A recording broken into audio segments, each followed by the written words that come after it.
सुमित्राताई आज दुपारपासूनच खूप अस्वस्थ होत्या.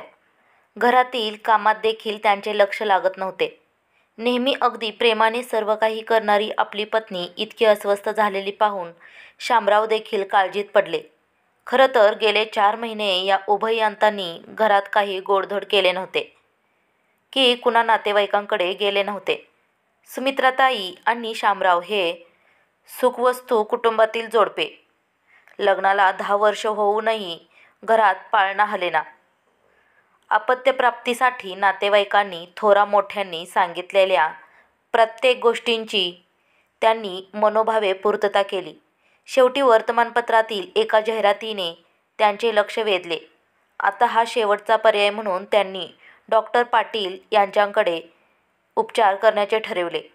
आणि आश्चर्य म्हणजे अगदी पहिल्याच महिन्यात त्यांना गोड बातमी मिळाली. त्यांच्या आनंदाला पारावर राहिला नाही.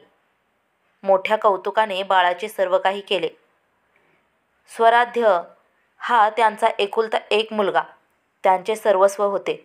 दोघांच्याही प्रेमात आणि संस्कारात स्वराध्य वाढत होता.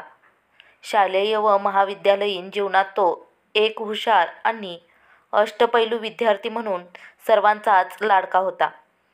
पुढे स्वराधने महाराष्ट्र लोकसेवा आयोगाची परीक्षा दिली आणि पहिल्याच प्रयत्नात तो गट अ अधिकारी झाला. सुमित्राताई आणि शामरावांना स्वराध्याचा फार अभिमान वाटत होता. त्यांच्याच ऑफिसमधल्या एक सुंदर आणि गुणी मुलीशी त्यांचे आधी प्रेम आणि मग लग्न ठरले होते. रेवती स्वराध्याची होणारी पत्नी ही देखील बुद्धिमान होती. आपल्या एकुलत्या एका मुलाच्या लग्नाच्या तयारीत काहीही कमी पडू नये म्हणून सुमित्राताई आणि शामराव बारीक सारीक गोष्टींची काळजी घेत होते. सगळे काही सुरळीत चालू होते आणि अचानक एके दिवशी एका वाईट बातमीने सगळ्या आनंदावर विरजण घातले. रेवतीचे एका अपघातात निधन झाले. स्वराध्याला व या बातमीचा इतका जबरदस्त धक्का बसला की गेले 4 महिने तो अबोल निर्विकार झाला होता. मानसोपचार तज्ज्ञही त्यांच्या या अवस्थेपुढे हतबल झाले. सुमित्राताई आणि शामराव पार खचून गेले होते. आज अचानक एक फोन आला. पलीकडून एक मुलगी बोलत होती. तिने स्वराध्याला भेटायची इच्छा व्यक्त केली. फोनवरील भेटण्याची इच्छा व्यक्त केली. फोनवरील त्या संभाषणाने सुमित्राताई अस्वस्थ होत्या. कोण असेल ही मुलगी?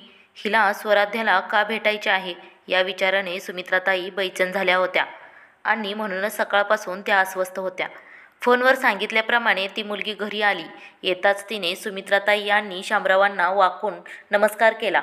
सुमित्राताईंनी चहा केला. चहा घेत ती सांगू लागली, मी प्रिय कुलकर्णी गेली 2 वर्ष हृदयविकाराने आजारी होते. हृदय प्रत्यारोपण हाच एकमेव उपाय डॉक्टरांनी सांगितला होता. हृदयता न मिळाल्याने माझी जगण्याची उमेद संपली होती. पण 4 महिन्यांपूर्वी आमच्या डॉक्टरांचा मला फोन आला. रेवती जोशी नावाची एक तरुणी आपले हृदय मला देणार होती. ती अखेरचे श्वास घेत होती. तिची शेवटची इच्छा म्हणून मला तिने भेटायला बोलावले.